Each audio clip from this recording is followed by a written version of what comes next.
Este podcast se presenta con el patrocinio de Tecnoglass, el poder de la calidad. Tecnoglass es la compañía líder en la manufactura y comercialización de vidrios, ventanas y fachadas para el mercado de la construcción en Estados Unidos y el mundo. Para mayor información, visite nuestra página web www.tecnoglass.com.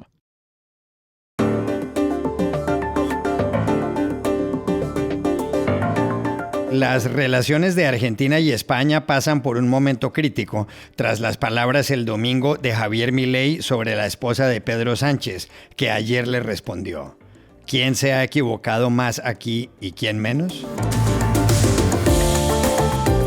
La Fiscalía de la Corte Penal Internacional anunció ayer que ha pedido permiso para ordenar el arresto de Benjamín Netanyahu y de Yahya Sinwar, líder de Hamás en Gaza, entre otros. ¿Qué efectos reales tiene esto? El domingo, los dominicanos reeligieron como presidente a Luis Abinader. Su votación estuvo por encima del 55%, con lo cual duplicó la del expresidente Leonel Fernández. ¿Cómo se explica semejante respaldo?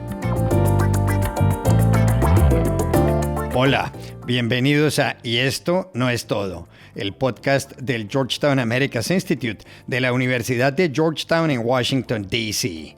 Soy Juan Carlos Iragorri, desde Madrid. Soy Paz Rodríguez Niel, desde Buenos Aires. Soy Jorge Espinosa y estoy en Bogotá. Es martes 21 de mayo y esto es todo lo que usted debería saber hoy.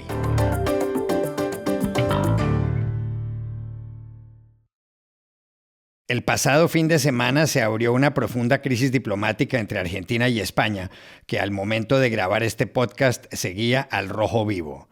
Todo empezó el domingo con un discurso que pronunció en Madrid el presidente argentino Javier Milei. Milei participaba en el Palacio de Vistalegre de un evento internacional organizado por Santiago Abascal, el líder del partido ultraderechista Vox.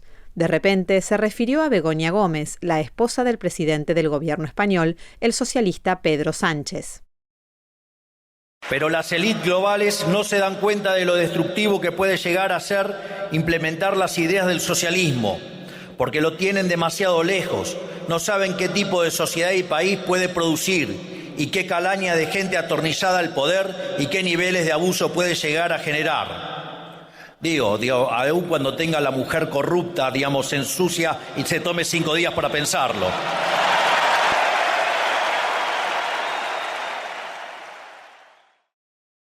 Aquí conviene recordar que a finales de abril, un juzgado de Madrid abrió indagaciones preliminares por supuesta corrupción contra Begoña Gómez. Justo enseguida, su esposo, Pedro Sánchez, se tomó 5 días para decidir si seguía en el poder o no. Finalmente anunció que continuará.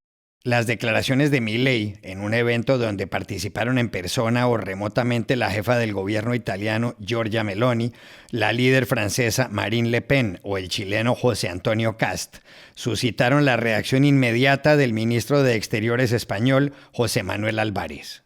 Álvarez rechazó las afirmaciones del presidente, anunció que había llamado a consultas a la embajadora española en Buenos Aires y pidió una rectificación.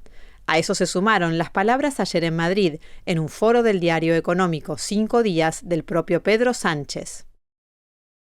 Lo que ayer vivimos en Madrid, pues no habla de lo que los españoles y los argentinos sentimos. No habla de la unión de dos pueblos que en los momentos más difíciles contaron con la mano del otro para poder levantarse. No habla de las raíces comunes que nos hacen sentir en nuestro hogar cuando visitamos Buenos Aires o cuando el pueblo argentino visita Madrid. Por eso quiero decir que soy plenamente consciente de que quien ayer habló no lo hizo en nombre del gran pueblo argentino. En cambio, lo que vivimos ayer en Madrid sí habla del riesgo que representa esta internacional ultraderechista para sociedades como la nuestra, que sustentamos nuestra democracia sobre los pilares del progreso económico, la justicia social y la convivencia. Pero hay más cosas. Antonio Garamendi, el presidente de la Confederación Española de Organizaciones Empresariales, rechazó ayer las palabras de Milei. No obstante, fuerzas opositoras insistieron en España que las indagaciones contra Begoña Gómez están en pie y que eso debe aclararse. El distanciamiento entre los gobiernos de Sánchez y Milei viene incluso de más atrás. Fue hace 2 semanas, cuando el ministro de Transportes español, Óscar Puente, sugirió que alguna vez que vio y oyó al presidente argentino, pensó que Milei había ingerido drogas. ¿Quién se ha equivocado más y quién se ha equivocado menos en esta crisis? Llamamos ayer, aquí en España, a alguien que conoce bien el asunto. Silvia Pisani, que fue por varios años corresponsal en Madrid del diario La Nación, de Buenos Aires. Como decimos en Buenos Aires, qué buena pregunta, Juan Carlos. ¿Quién se ha equivocado más? ¿Quién se ha equivocado menos? Yo creo que tal vez la pregunta es ¿quién se equivocó antes y quién se equivocó después? Hace semanas que el gobierno español viene dando ciertas señales de fastidio o tal vez de imprudencia respecto de la presidencia de Javier Milei en Argentina. Esto no es bueno. Y luego viene Javier Milei a Madrid en un viaje privado. Y bueno, Milei es un personaje que hay que saber tratarlo, no es un personaje fácil, no se calla, no guarda silencio y no respeta las formas. Esto es real. Tal vez alguien se equivocó más, seguramente Milei, pero también alguien se equivocó antes y creo que ese fue el gobierno español. Pero a mí lo que me preocupa, Juan Carlos, no es eso, sino a mí me preocupa lo que va a pasar ahora. Porque tú y yo y todos los que nos escuchan sabemos que las cancillerías poco a poco estas cosas las liman, sobre todo cuando hay tantos intereses en juego, sobre todo por el lado de España. España tiene muchos más intereses en Argentina de los que Argentina tiene en España, más allá de que el vínculo yo creo que es indisoluble. Pero hablando de números, creo que hay más intereses españoles en Argentina. Ahora, a mí lo que me preocupa, te vuelvo a decir, es que nosotros conocemos los ritmos de la diplomacia, cómo luego estas cosas se reconstituyen, se restauran. Y me pregunto si ahora habrá tiempo para hacer eso, porque lo que no sé si está tan presente es que dentro de exactamente menos de un mes, el próximo 21, un mes sí, el próximo 21 justamente tiene que estar Milei de nuevo en España para recibir un premio de una fundación que se llama Juan de Mariana, que premia a figuras liberales, un premio que recibió, por ejemplo, Mario Vargas Llosa. Bueno, lo va a recibir Milei. O sea que dentro de un mes está acá de nuevo, y yo imagino los micrófonos preguntando una vez más qué opina de Sánchez, qué opina del socialismo, qué opina de la mujer de Sánchez. La duda que tengo, Juan Carlos, es qué tiempo tendrá la Cancillería, las Cancillerías, para suavizar esta situación antes de que tengamos de nuevo por aquí, por estas tierras, por la capital del reino, como solemos decir, a una figura como Javier Milei.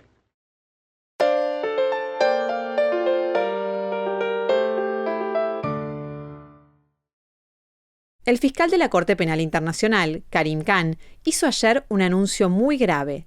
Dijo que ha solicitado a los magistrados del tribunal autorización para ordenar el arresto del jefe del gobierno de Israel, Benjamín Netanyahu, y de su ministro de Defensa, Yoav Gallant. Khan dijo tener evidencia de que desde el 8 de octubre Netanyahu y Gallant han cometido en el Estado de Palestina crímenes como matar de hambre a civiles, causarles daño con tratamiento cruel o asesinarlos, y que ambos han cometido crímenes contra la humanidad como el exterminio. I can also confirm today that I have reasonable grounds to believe, on the basis of evidence collected and examined by my office, that Israeli Prime Minister Benjamin Netanyahu and Minister of Defense Yoav Gallant bear criminal responsibility. Según el fiscal, todos estos actos han sido sistemáticos conforme a un plan debidamente diseñado. Así se ha impedido que los civiles en Gaza accedan a elementos que les permitan su supervivencia. La Fiscalía dice contar con pruebas como videos, entrevistas e imágenes satelitales. Según los datos más recientes, la ofensiva militar israelí en Gaza ha causado al menos 34.000 muertos. Esa ofensiva ha sido la respuesta de Israel a los atentados terroristas que sufrió el 7 de octubre de 2023, cuando el grupo Hamás asesinó a más de 1.200 personas. Por eso el fiscal Khan también anunció ayer que ha solicitado permiso para dictar orden de arresto contra Yahya Sinwar, jefe de Hamas en Gaza, Mohamed Etiab Ibrahim al-Marsi, jefe del ala militar del grupo, e Ismail Haniyeh, encargado del área política. Pero, ¿qué impacto real tiene el anuncio del fiscal de la Corte Penal Internacional, creada en 1998 y reconocida por 124 países? Hablamos ayer en Washington con Michelle Reyes Milk, consejera senior del Programa de Justicia Internacional de la ONG estadounidense Human Rights Watch. La pregunta sobre el impacto, Juan Carlos, es súper importante. ¿Cuál es el impacto real de una orden de detención? Es una pregunta que nos hacemos en todas las órdenes de detención emitidas por la Corte, frente a una realidad muy concreta, que es el hecho que la Corte Penal Internacional no tiene cuerpos de seguridad propios para ejecutar una orden de detención. En otras palabras, no tiene su propia policía, por así decirlo, para hacer cumplir esa orden de detención. Lo hemos visto muy de cerca, sobre todo con sospechosos que tienen o ejercen todavía un poder significativo. Por ejemplo, el presidente de la Federación Rusa, Vladimir Putin, ¿no? Que tiene desde marzo del año pasado una orden de detención frente a la Corte Penal Internacional por su responsabilidad, por su presunta responsabilidad en la comisión de crímenes de guerra en la situación en Ucrania. Entonces, ¿qué tipo de impacto podemos ver? En el caso de Putin, se le van acortando los espacios, tiene que limitar a dónde viajar. Y en el caso de las 5 personas objeto de la solicitud de orden de detención emitida el día de hoy, esa solicitud por el fiscal Khan, incluyendo el primer ministro Netanyahu, van a tener que mirar, se le van a ir acortando sus espacios de libre movimiento, sobre todo dentro de los estados partes de la Corte Penal Internacional que tienen la obligación de ejecutar esa orden de detención, de detener y entregar, ¿no? Entonces, si el primer ministro Netanyahu decide viajar a el territorio de un estado parte, por decir cualquiera de los países sudamericanos o de la Unión Europea, etcétera, esos estados tienen la obligación de hacer cumplir el Estatuto de Roma y ejecutar la orden de detención. Y todos los estados de la comunidad internacional, más allá de sus posiciones ideológicas, deben respetar la independencia de la Corte, ¿no? La independencia de los jueces y del fiscal de la Corte.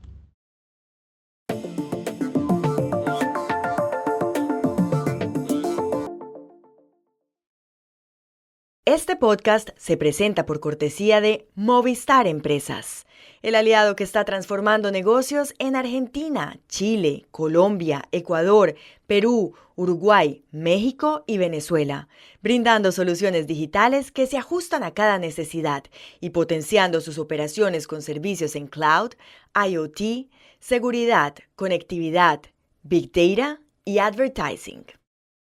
Y este podcast también se presenta gracias al apoyo de Progreso, una compañía centroamericana líder en cemento, materiales y soluciones para la construcción, con unidades de negocio en los sectores de la construcción, el agro, la energía y el desarrollo inmobiliario, y con presencia en 7 países de América Latina. Si quieres saber por qué hay progreso en todo lo que hacemos, visita nuestra página web www.progreso.com. El domingo, los dominicanos dejaron claro en las urnas lo que quieren para los próximos 4 años, que el país siga por el mismo camino. Para eso reeligieron con el 57% de los votos a Luis Abinader, que gobierna desde 2020 y que es el líder del Partido Revolucionario Moderno, el PRM. Su victoria fue muy amplia. Abinader prácticamente duplicó en votos al expresidente Leonel Fernández del partido Fuerza del Pueblo y superó de lejos al tercero en número de votos, el expresidente de la Cámara de Diputados, Abel Martínez, que obtuvo menos del 11%.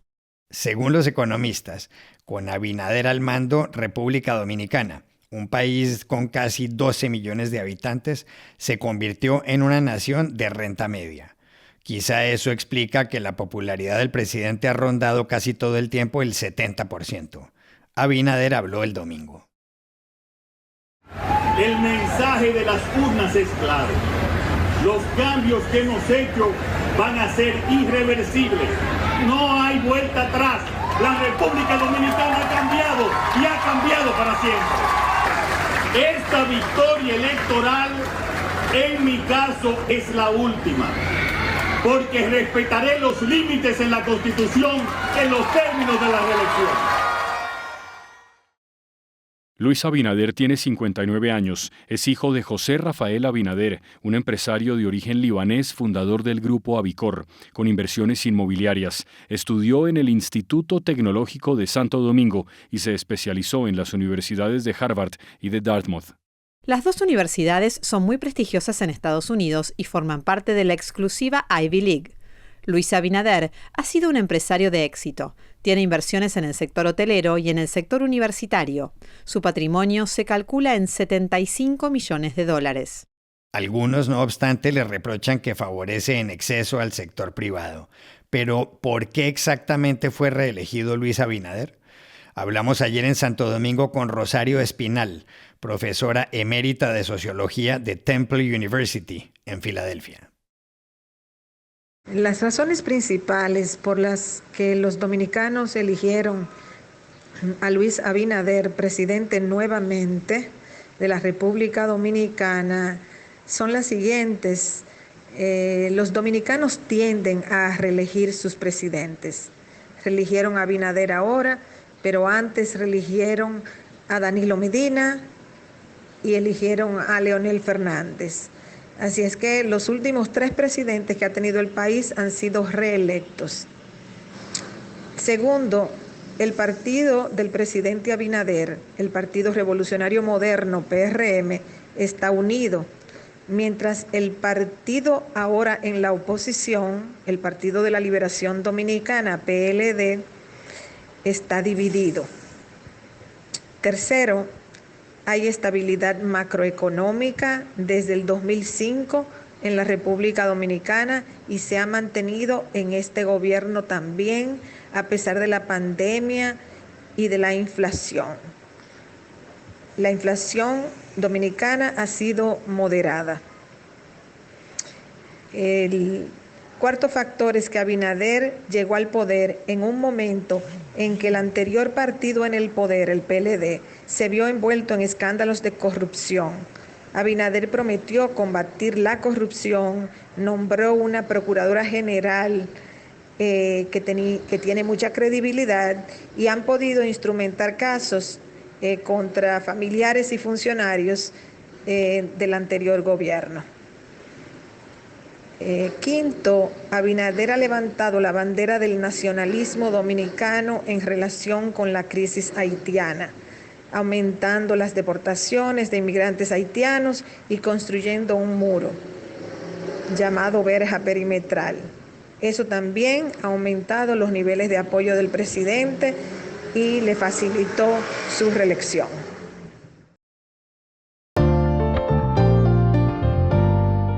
Y estas son otras cosas que usted también debería saber hoy. En México, la candidata presidencial oficialista Claudia Sheinbaum ganó el tercer y último debate televisado que tuvo lugar el domingo. Así lo dijeron el 49% de los encuestados por la firma Encol para el diario El País. El segundo puesto, con el 26%, lo obtuvo la opositora Xóchitl Gálvez y el tercero, Jorge Álvarez Maínez, con el 18%. Las elecciones son el 2 de junio y los sondeos le dan una notable ventaja a Claudia Sheinbaum, que está apoyada por el presidente Andrés Manuel López Obrador. El primer vicepresidente de Irán, Mohamed Mojber, ha asumido las funciones presidenciales y organizará la convocatoria de elecciones dentro de 50 días tras la muerte el domingo del presidente, Ebrahim Raisi, en un accidente de helicóptero a causa del mal tiempo. Raisi, de 63 años, fue elegido en 2021. Su pasado tiene épocas turbias. Se le atribuyen, por ejemplo, las condenas de buena parte de los 4.500 presos políticos ejecutados en 1988. En esa época lo bautizaron el juez La Horca.